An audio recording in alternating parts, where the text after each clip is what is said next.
This morning I want to begin by rereading part of our first reading in the Deuteronomy, but as I do, I want you to close your eyes and listen as if these words are coming from Jesus himself, giving you an introduction to today's parable. Are you ready? For this command that I enjoin on you today is not too mysterious and remote for you.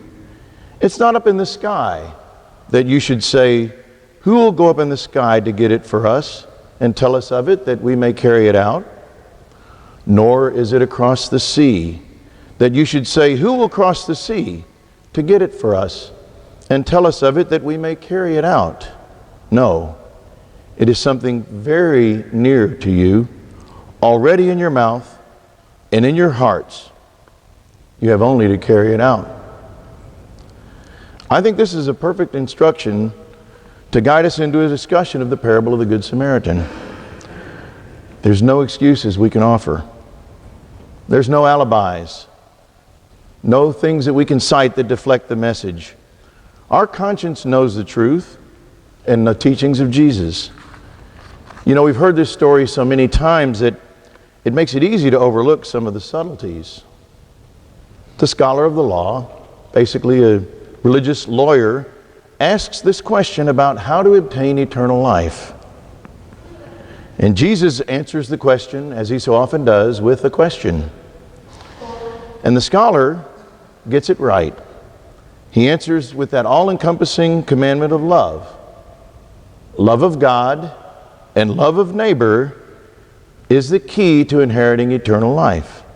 But now comes the parsing. Looking for that fine line of fudging. How far do I really have to go? Where's the limit? Just exactly what is expected of me. I don't want to go too far. By asking him, "Who is my neighbor?" the scholar is looking for that line in the sand. In essence, he's looking for, where is that limit on my love? What kind of limits can I put on love? Friends, don't we do the same thing in our own life? I want to know what the rule is, how far I have to go so I don't put myself out too much. I don't want to go too far. How far do I have to go so that I don't infringe too much on my time? How far do I go so that I don't infringe on my needs, or better yet, my freedoms? We're fishing for the alibis and the excuses that give us an out or a limit on what Jesus is asking of us. So Jesus answers that question, "Who is my neighbor?" with a parable. Now, wouldn't it have been just as easy, or easier actually, and maybe just as correct, if Jesus had just said, you know, everybody is your neighbor. That's a simple answer.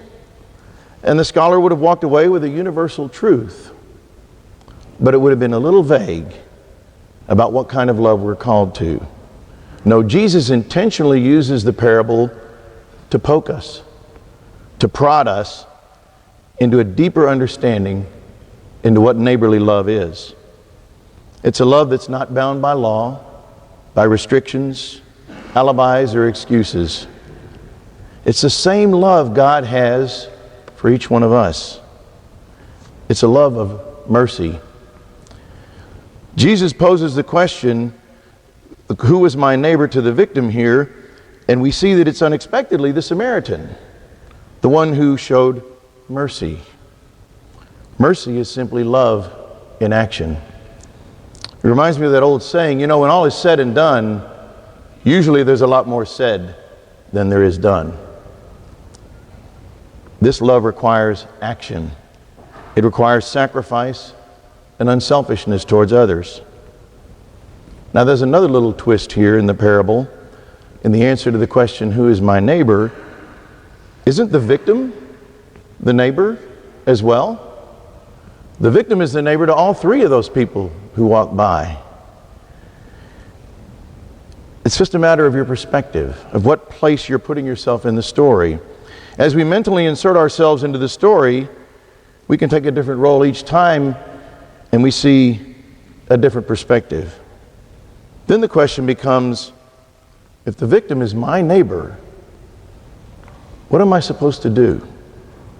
Now the responsibility of Jesus' call really comes home to roost. No more alibis, no more excuses. The finger is pointing directly at me. It's pointing directly at you. You know, I have other things I need to do. I have some responsibilities that I have to take care of first, that take precedence. I don't have the time right now, and I can't change my schedule. You know, that victim caused his own problems. I don't want to enable somebody who's causing their own problems. How many alibis or excuses can you add to that short list? I know there's plenty more. And we pull them out of our hats so quickly, don't we? That's why the quote from the first reading that I started with is so important.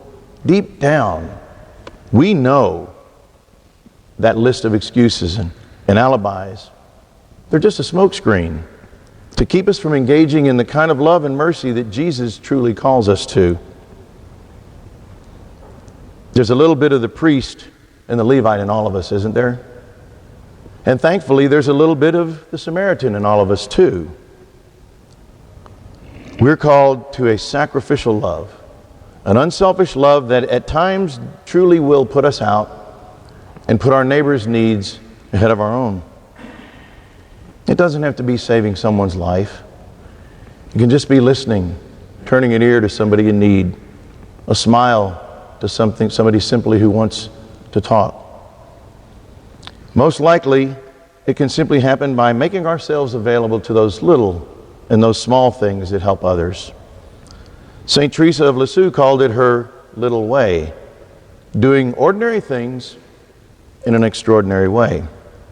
The key is that we should have that attitude of love that gives service to others.